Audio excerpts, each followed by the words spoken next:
Welcome to Be Inspired, your ultimate resource for finding inspiration and living consciously in a rapidly changing world. Welcome to Still Blooming, Conversations with the Artists. I'm Francesca Durham, curator for this group exhibition currently on view at the Art Gallery of Burlington from February 7th through to May 17th, 2026. This exhibition asks a question I've asked myself many times. What does it mean to still be blooming? And how do we keep creating beauty, meaning, and community despite adversity? Over this episode series, I'm sitting down with each of the extraordinary artists in the exhibition to hear their answers. I'd like to start by saying thank you to our sponsor, the Halton Black History Awareness Society, for your generous support, and our artists and this exhibition. Today, I'm thrilled to be in conversation with Sheryl Keen. Her artwork in this exhibition is called Cover Me and represents, as she says, your safe space, a place we all need from time to time when things get uncomfortable and chaotic. Sheryl, thank you so much for being here and part of this podcast series for Still Blooming. Thank you for having me, Francesca. Now, as you know, there are 5 core questions in this mini deep dive interview. Are you ready to get started? Sure. All right, let's go. Question 1.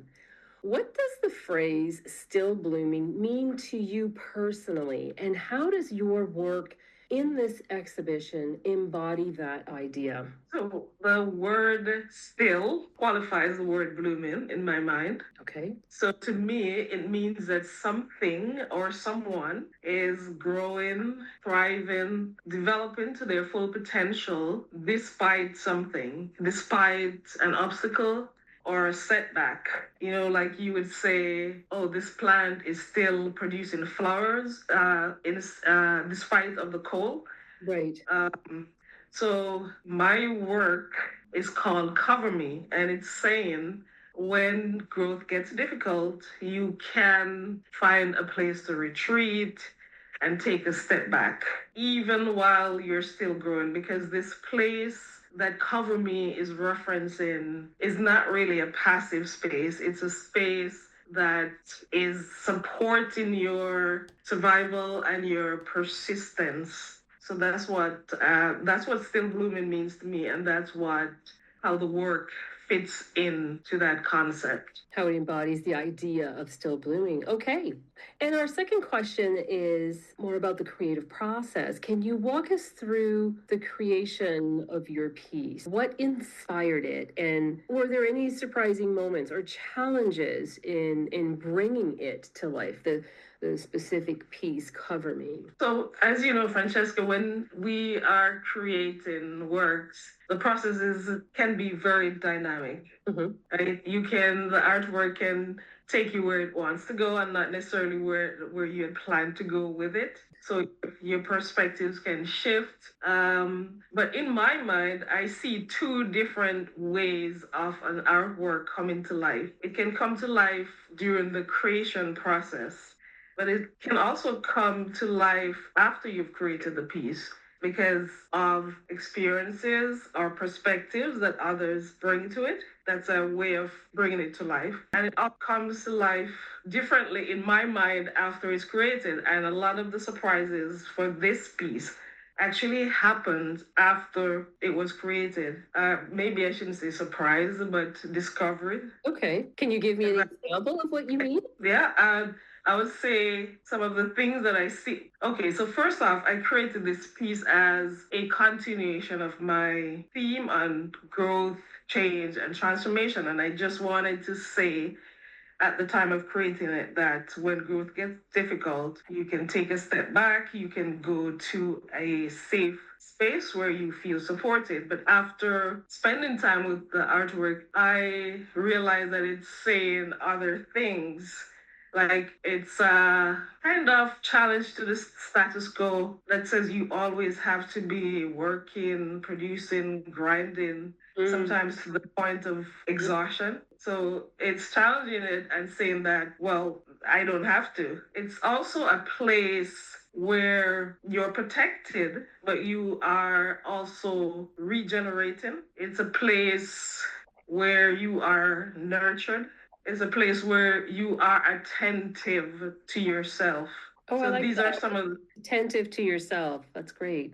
yeah, attentive to yourself, because sometimes in this fast-paced world that we're living in, we're just working and our mind is constantly occupied with different things, and it's very important to take a step back sometimes and refocus or regenerate, and this is the space for that, to regenerate and get support while you're growing. I completely agree. And if I understand you correctly, when I listen to you talk about the piece Cover Me, and you're talking about it being like a space where you're nurtured, a space where you can be attentive to yourself, it's really a place where you can take refuge. When you see the Yes. piece itself and you look at how it's come together, that's what I'm left with. That's the feeling that Yeah, and it's a place, it's a safe place or space, but it's also an ecosystem that's alive, that is supporting you, and you are regenerating yourself,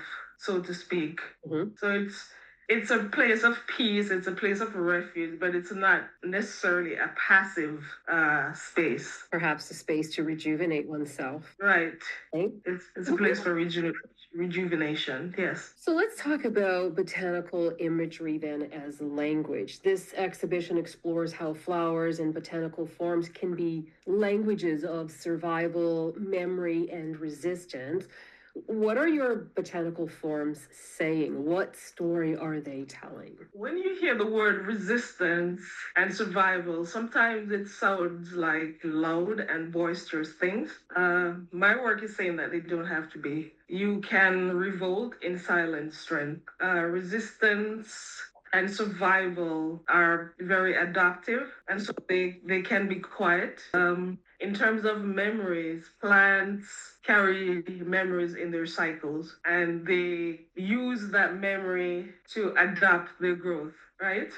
So in a similar way, us as humans can go to that place that Cover Me is talking about for memory. And I think one of the essential things that we can remember is who we are, right? And that's how a plant adapts. They remember the weather condition, they remember where the sunlight falls, and so they adapt to that, to those circumstances, in the same way that we can adapt. So my plant form is saying we need a space for survival, for resistance, for memory, a place that is supportive, a place where you're remembering essential things. So that's what my plant forms are saying. That's really interesting because in my question, I'm talking about survival, memory, and resistance. I'll add in there stillness as well. Still blooming means that two things are happening, right? You're growing, but you're also needing protection. Like, for example, when plants are growing, sometimes they're very fragile and they need props. So you'll see plants with a wire mesh around it or a stick as a brace. When the plant is strong enough, those braces are taken away. So you will leave the place that is Cover Me when you feel strong, when you feel resilient. But also there's the other stillness that you go to that place for, to be quiet, to be attentive, to listen to your internal compass. So that's the two different nuances of stillness that I see. Right, of course. And that's a great place to talk about my next question, which we'll get into softness and power, because the exhibition repositions softness as sovereignty, and it's challenging the idea that beauty or botanical imagery is merely decorative. So how does your work speak to the tension between softness and strength? So as you know, Francesca, a lot of my work is about change, growth, and transformation, and I use nature motifs as a way to show that. And none of those things that I just said, change, growth, transformation, is either easy or pretty. So I'm never actually seeing botanical forms as just decorative. They're much, much more than being decorative. When you're growing, you're never growing from a place of comfort. You're growing from a place of discomfort. And because of that discomfort, you sometimes need a sanctuary. And this is where Cover Me comes in. And this is where the push and the pull between softness and strength happens, because you need strength to grow, but you need the softness to withstand whatever test that you are facing, and you need that softness to adapt. So that's the push and the pull between the two. But softness is not a weakness. It's your agency. Yeah. So while there may seem to be this push and pull between them, they are complementary things. And that's what my work is saying. You need both. Both. That's a great example. Thank you. You're welcome. Let's shift and talk a little bit about the audience itself, and then like more of a legacy question. If somebody was to encounter your work in the exhibition, as our visitors will, whether in person or even the digital catalog online, what do you hope the takeaway is going to be for that person? What do you want them to be able to feel or understand? Well, I'd want them to feel or know that when life gets challenging, or if they're on a growth journey and it gets challenging, that they can go to a place. I say a place, but it can be a physical place. It can also be a person, or it can be a place within yourself that you go to, to get away. It sounds weird when I say it, but you can find that place within yourself to get away from noise, from whatever is going on. And so I want them to know that it's okay to do that. I also want to say that there doesn't necessarily need to be any kind of crisis to do that. Self-care is something that you should be doing every day. Another thing that I'd want them to know is, in a world that wants you to be hard, that your softness, again, is your agency, and softness, will allow you to adapt to many circumstances. Some branches will break in the wind, but some of them will bend, and so they will survive the wind. The roots of a tree, when it's spreading out and growing, it will come upon obstacles, maybe a rock, but it doesn't stop growing.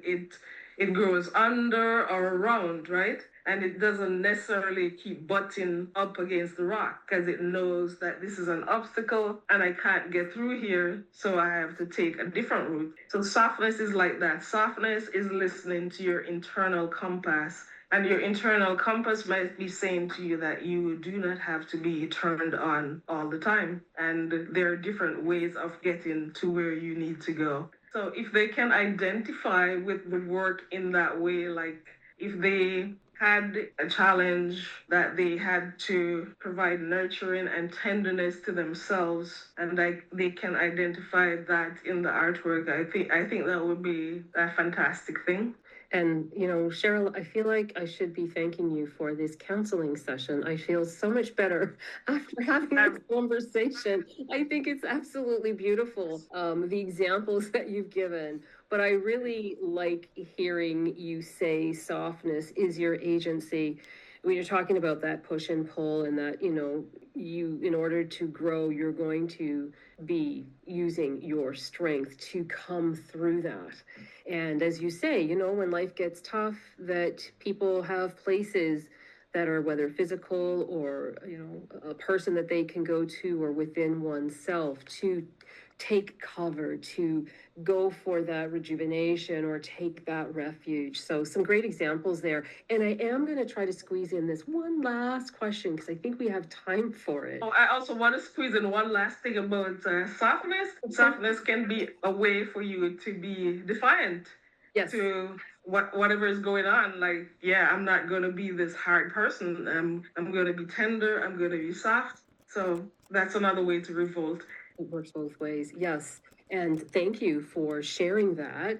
The last question then is to let us know, Sheryl, who has influenced your understanding of beauty resistance or creativity, or are there thinkers and artists or community members?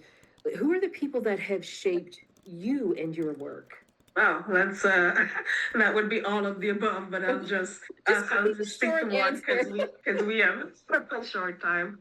But I want to say that there's this artist that I really really love. I think I mentioned it to you before. You probably don't remember. He's a Jamaican artist by the name of Gene Pearson. Okay. He was, because he passed away in 2018, but he was a sculptor, a ceramicist, and he produced these beautiful masks and faces. I was reading an interview where he said that he has always been a revolutionary and that he decided in life that art would be his revolution. And I've always remembered that. And I've now come to see that art can be a revolt in many ways. It can give voice to someone who's voiceless. It can make the invisible an invisible person or a story that is in the dark be visible. It can also provide a commentary on our society about all the ways that it's defective, but not just showing the defects of our society, but showing you different ways of seeing things and then how we can change things. So I think art in itself is beautiful, but also it is a revolution. It's a game changer. Thank you. And the name of that artist was Gene Pearson, you said, correct? Yes. Sheryl, thank you for this beautiful conversation and for the gift of your work in Still Blooming.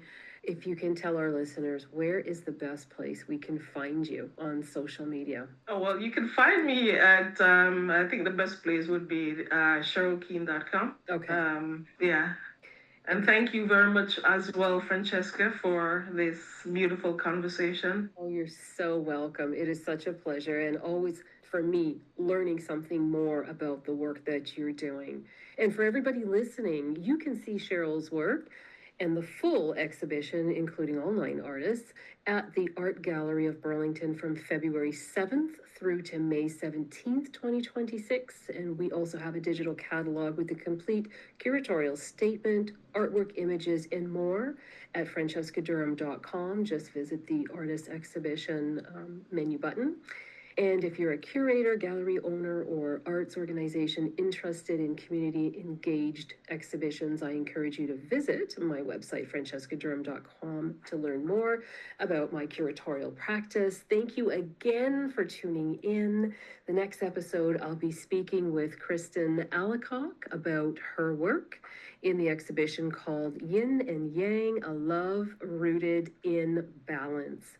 Until then, keep blooming and stay inspired. Thanks, Sheryl. You're welcome. Thank you.